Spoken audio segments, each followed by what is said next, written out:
बेसी सहरबाट तिलिचो ताल जाने सपना बोकेर हाम्रो यात्रा सुरु भयो र अलि अगाडि बढेपछि भिर पहराको बाटो अलि डरलाग्दो थियो, तर यात्रा भने साह्रै नै रोमाञ्चक भइरहेको थियो।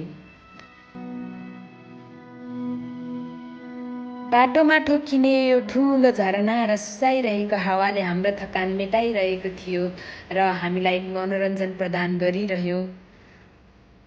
त्यसपछि हामी पुग्यौँ हिमालको काखमा रहेको यो सुन्दर नीलो ताल ब्लू लेक, जहाँको दृश्य एकदमै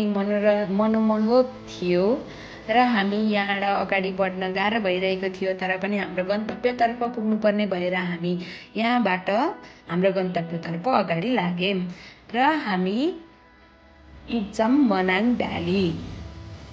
मनाङ भ्याली हिँड्दै गर्दा बाटोभरि भर्खरै रोपिएको स्याउका ससाना बिरुवाहरू पनि हेर्दै हामी अगाडि बढ्यौँ र मनाङ भ्यालीलाई एकै बेर निहालेर